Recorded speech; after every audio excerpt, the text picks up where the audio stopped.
Fear has a weapon most people never see coming. It doesn't attack with noise or chaos. It works quietly, convincing you that you're alone, that the danger is bigger than God's promise, that this time there's no way out. But God has a secret weapon against fear, and once you understand it, everything changes. Most believers pray for courage when they should be asking for something else entirely. They beg God to remove the fear, to make the situation easier, to calm the storm around them. But that's not how God usually works. He doesn't always remove what terrifies you. Instead, He sends something fear cannot survive around. Angels. Not the decorative kind you see on greeting cards.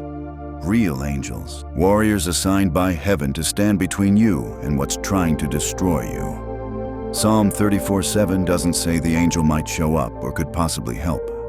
It says the angel of the Lord encamps around those who fear Him and delivers them. Encamps means stationed, positioned, locked in.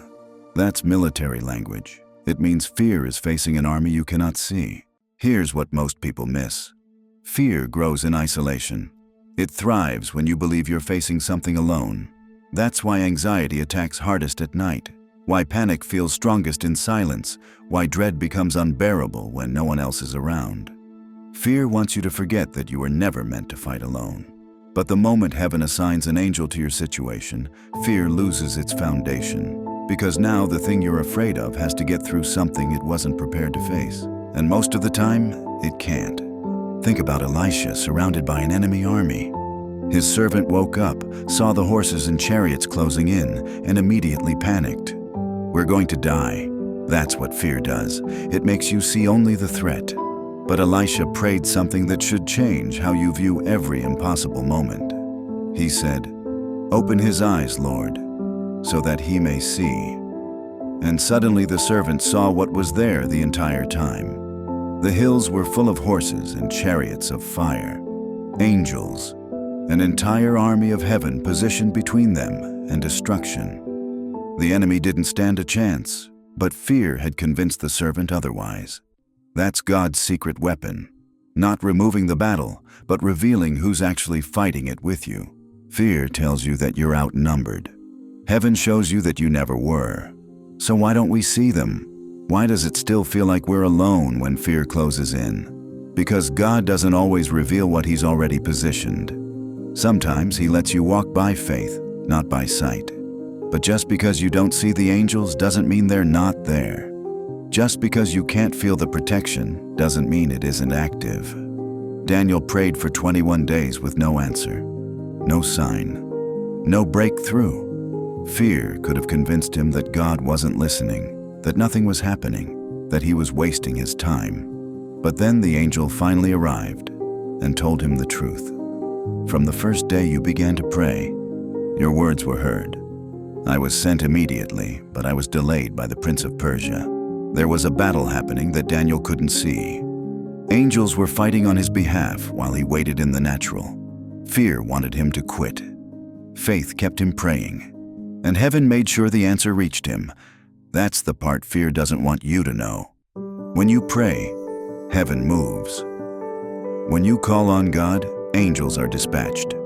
When you stand in faith, forces you cannot see go to work on your behalf. Fear wants you to believe that nothing is happening, that you're still alone, that the situation is hopeless. But God doesn't send angels because the situation is easy. He sends them because the battle is real and you were never supposed to face it on your own. Right now, while you're reading this, there are battles being fought over your life that you know nothing about. Attacks that were stopped before they reached you. Disasters that were diverted by forces you'll never see on this side of eternity. Fear doesn't want you to recognize that, because the moment you do, it loses its power. So what happens when you finally understand that you're not alone? That's when everything shifts.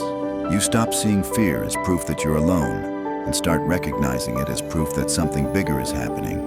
The enemy doesn't waste energy attacking empty territory. He comes after what heaven is protecting. And that shift changes everything. Because now, when fear shows up, you don't panic. You pray, you don't run, you stand. Because you know there's more going on than what your eyes can register. Here's what most people miss. Angels don't show up after the battle. They're positioned before it even starts. Psalm 91:11 says, "He will command his angels concerning you to guard you in all your ways." That's present tense, not will guard. Guard. Right now, while you're going through it, while you're afraid, while you're doubting, they're already there. And they don't leave just because you can't feel them. That's the difference between faith and feeling. Feeling says if I can't sense it, it's not real. Faith says even when I can't see it, I trust who sent it. So when fear whispers that you're unprotected, remind yourself who gave the command. God didn't suggest angelic protection. He commanded it. And what God commands doesn't wait for your permission or your awareness. It simply obeys. But there's something else you need to understand. Angels don't replace your responsibility. They don't do the praying for you. They don't make the decisions. They respond to what's already been set in motion by your faith. That's why James 4:7 says, "Submit to God, resist the devil, and he will flee." You submit. You resist. Angels enforce. It's a partnership between heaven and obedience. When you stand in faith, heaven backs you. When you speak the word, angels move. When you refuse to bow to fear, forces beyond your comprehension go to work. That's why the enemy works so hard to keep you afraid. Because fear doesn't just affect your emotions, it affects what you activate. Fearful prayers are weak prayers. Doubt-filled declarations have no authority. But the moment you pray from a place of knowing who stands with you, everything changes. You're not begging anymore, you're decreeing. And heaven doesn't ignore decrees made in faith. So what do you do when fear feels bigger than your faith? You speak anyway. You pray anyway. You stand anyway. Because faith isn't the absence of fear. It's the decision to trust God in the presence of it. And every time you choose faith over fear, you're not just fighting for yourself. You're positioning angels to fight with you. Look at what happened in Acts 12. Peter was in prison, chained between two soldiers. The church was praying, but it looked hopeless. Then an angel showed up, walked right past the guards. The chains fell off. The gates opened by themselves, and Peter walked out untouched. Fear said he was finished. Faith kept the church praying, and heaven made sure the impossible became reality. That same God is still moving today.